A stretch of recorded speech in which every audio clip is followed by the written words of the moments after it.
And now the talk legend of the Golden Triangle, Jack Piper. Let me say good afternoon to Mr. Reynolds. Hi, Mr. Reynolds. How you doing, Jack?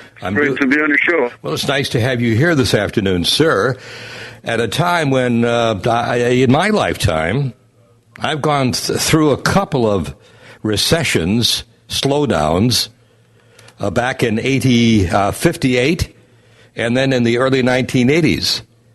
I've never seen it like this before in our country. So perhaps your book is very timely. You had success, enjoyed it, but at the same time, tremendous emotional letdown. Talk about your life experience, if you would. Well, I had the typical Leave It to Beaver childhood. And so for those of you that are familiar with Leave It to Beaver, that gives you a little idea of my age. I just turned 50 last Monday. So, and that my life right now is the most balanced it's ever been. And so I had a great childhood and just took down the regular paths of going to school, getting good grades, going to the military, and then went on into the corporate world and saw the different ways that corporate businesses operated. You know, it's all about the bottom line, and I went through a few layoffs, and so I saw from the potential of what could be through the corporate world, and I also saw the negative side, and ended up 1991 ventured out on my own as an entrepreneur, and I've been an entrepreneur since then, and seen the ups and the downs, the good and the bad, and through that I reached a pinnacle or close to a pinnacle, and a lot of people's eyes. And then fell down hard and fell into depression, was suicidal, and I was a Type A person. Well, I am a Type A personality, and from that point on, my life just sort of spiraled out of control, and then by the grace of God and getting around the right people, it started to put my life back in order, and so my book is really chronicles over the last 10 years of my life and what's worked for me to go from being up close to the mountaintop to falling all the way down to the bottom to going even higher than I was before, and finding what really matters and what's balanced and being able to live a productive life. Well, it sounds a little like Donald Trump, minus the vision from above. Stay with us, and we'll continue our discussion with Mr. G.J. Reynolds. Back right after this.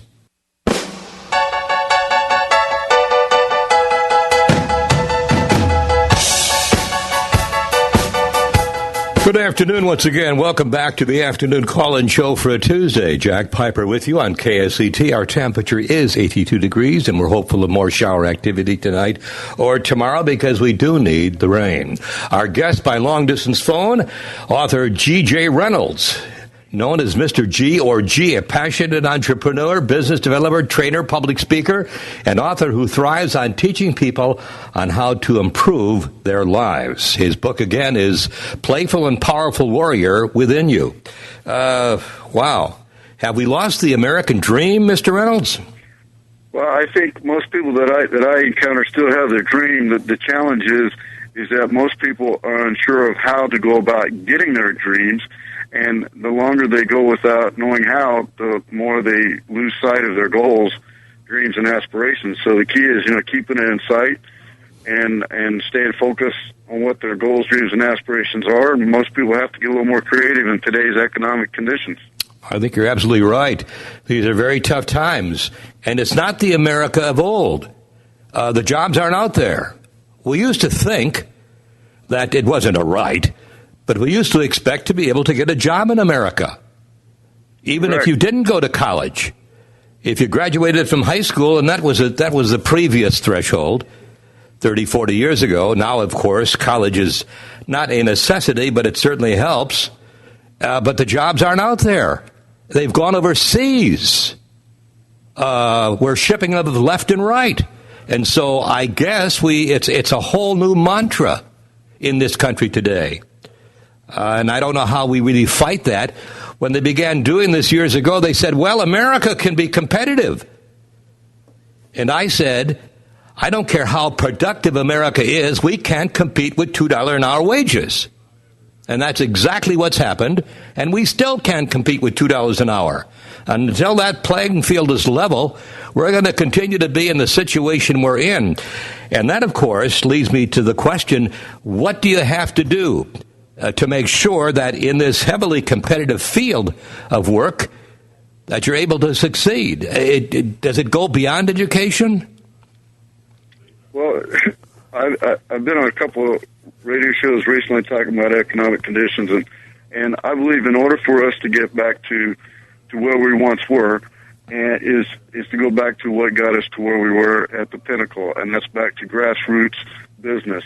And, at one point we were built, our country is built on small businesses and entrepreneurial businesses, even though we didn't call them entrepreneurial businesses, is showing people how to have their own business and be thriving in economic conditions that we have. And obviously, when you got 13.5 million people out of work, almost 10% of the workforce out of work, we've got to get creative. And to me, the government has to provide incentives. And there are some good incentives for the home-based business to reduce their tax liability in a legal manner. And so I believe we've got to get back to the basics of grassroots and showing people how to have their own business and be able to thrive in today's economic conditions. I hope you're right. And I'm sure you spell out a plan of action in your book, correct? Well, on the book, it's more on the personal side of things. I'm actually following up with the Playful and Powerful WARRIOR Entrepreneur, and so there's going to be a definite tie from this book to the next book. Yeah. And for the listeners, they can go to powerfulwarrior.com or amazon.com or barnesandnoble.com and get the book either an ebook or download it or get it directly from our website. So I do chronicle how to stay focused, how to find the powerful warrior within yourself to thrive in whatever economy it is, good or bad, and then to stay focused on where you want to go as your own human being, and then applying that into whether it's a job or as an entrepreneur. There is so much uncertainty. I look at this as the end of the gold watch in America. There is no more gold watch. You can bust your butt for a company, work your tail off for a company, do the best job you possibly can for a company, and after 30 or 35 years, they come up to you and they say, I'm sorry, we don't need you anymore. Because number one, they want to save on health insurance, and number two, they figure that you're just not worth the effort, even though you might be producing. It's happened over and over again in this country. That's a lousy prospect, isn't it? Most definitely, and that's how I actually became an entrepreneur 20 years ago, because I saw the writing on the wall. So I was age 30, and I was productive. I was low enough on the pay scale. I just saw at some point, one day, that's going to be my number, just because of where I'm at, in the company, or they got too many of positions, or I'm too high a price, and I'm going to get cut. So I saw the writing on the wall 20 years ago firsthand for myself, and so I said, okay, what can I do to go where I want to go and still reach the goals, dreams, and aspirations that I had? And so by having my own entrepreneurial business was the way I chose, and of course it's been very positive for me. It's also been very negative. And for those listeners, I would say find somebody. First of all, find something that you're passionate about, and something that has a market, and then get around the right people and find a mentor to help guide you through starting up and ongoing. Well, it's happening every day. There are some very inventive, creative people out there who are developing a brand and successfully marketing it and have found their niche, so to speak. But that's awfully tough to do, and it's not really for everybody. Let me take a break, and we'll come back and talk some more right after this timeout. Well, I don't know what most people's definition of religious is. It seems to vary from person to person. Mm-hmm. I definitely believe in the Spirit of God and believe in, God being able to, guide me through my life, and so that I like to keep it simple, and that's what I found was what worked in my personal life and my business life, and just keeping that God's number one is pretty simple, and that's about as religious as I'll get. Well, you said you had a vision. Is there some way you can describe that vision? Well, on June 19, 2001, I had reached the lowest point, and, I'd always been such a high achiever that, even when things went, south on me or things got tough, regardless of what it was in my life, whether it was in sports or in business or in school, something right around the corner seemed to be even better. And so it always just seemed to work out bigger and better. And for the first time in my life, I couldn't get anything going. And so on that day, I walked out on my back deck, and it was one of the most beautiful days, one can imagine. And it was very peaceful. And all I could see was darkness. All I could see was death. And I was ready to end my life right then and there. And God grabbed a hold of me, and, I heard God talking to me. And also my mentor, Coach Dale Brown, who's coach at LSU for 25 years, I kept hearing one of the mantras that he always shared with me was never give up, never give up. Here I was about ready to give up. And from that moment, it just was like a wake-up call for me. And I don't remember a whole lot left of that day. Next night I had a vision, a major dream. And for me, the dreams, I know I dream, I just don't remember them. And this was a major vision, and sort of like, here's what's going to happen with you if you stay true to yourself and stay true to me, which was God talking to me. And so from that day forward, bit by bit, started piecing my life back together. Well, you've stolen one of my questions, and that was simply, how did Coach Dale Brown play a role in your life? And you sort of explained that. Would you want to expound a little bit more?